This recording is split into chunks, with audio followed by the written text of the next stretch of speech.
so crude a method. In the new cone separator, it has given us something surer and more exact.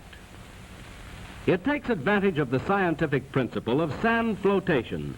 Inside the huge steel cone is a mixture of sand and water on which pure coal will float, but in which the impurities, being heavier, sink. Within are agitating arms that keep the mixture stirred and moving. Beneath are reciprocating valves. The top one opens to let the impurities drop into the waste pocket. The lower one opens to discharge them.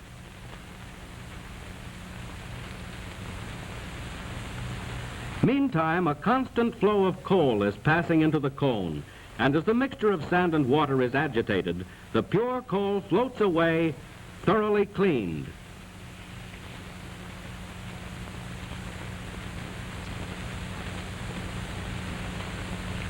Coal too large for market is crushed between these great iron rolls and drops onto sizing screens. The larger sizes stay on top. The smaller sizes graduate to their respective screens. Another cleaning in a second cone follows. The first cone removed as many impurities as possible before it was crushed.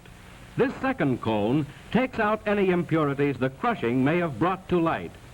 No wonder famous Reading Anthracite is called the low ash coal. Washing is a continuous process. Water is constantly sprayed onto the coal as it moves along the screens. No wonder famous Reading Anthracite is called laundered coal.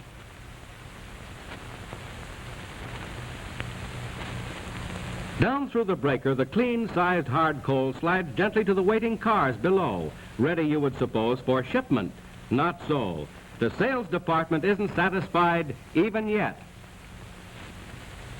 From 9 different places in every car, inspectors take pailfuls of samples. Each sample is first weighed, then screened to determine the percentage that is oversize and undersize, and the percentages are checked to specifications.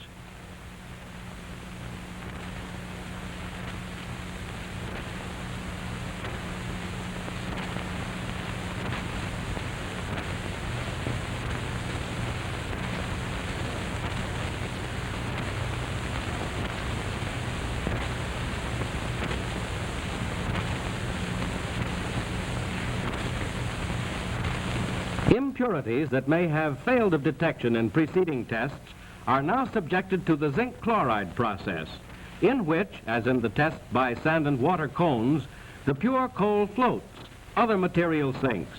The pans are lifted and the impurities removed and studied.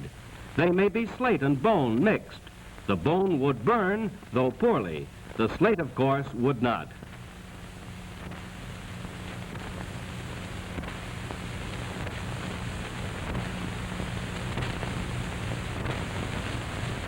Famous Reading Anthracite must not only be right, it must look right, so there is also an appearance test. Any car in which there is too much rusty-looking coal is rejected.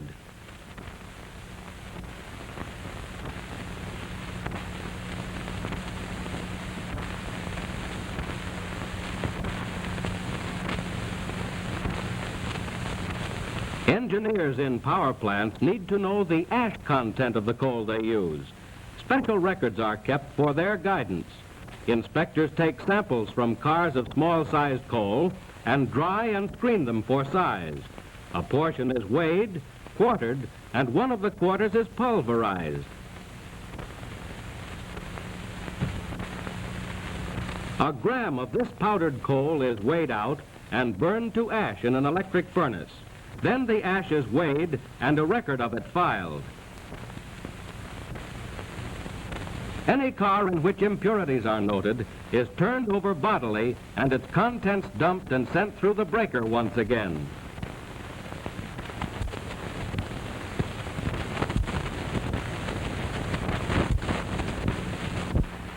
Coal of such natural excellence, so conscientiously and so intelligently prepared for market, deserves some distinctive mark of identification. Famous Reading Anthracite has such a trademark. It is red, a special red that will not rub off. the result of 11 years of experimenting. By the use of special apparatus, famous Reading Anthracite is sprayed before it is loaded. Drawn from storage tanks and dispensed from spraying nozzles, the coloring matter is thoroughly distributed to the moving coal. This is the only red trademarked hard coal in America. When consumers see this red trademarked coal, they know they are getting Pennsylvania's best hard coal, the low ash anthracite, actually laundered until it is as nearly 100% pure coal as can be produced.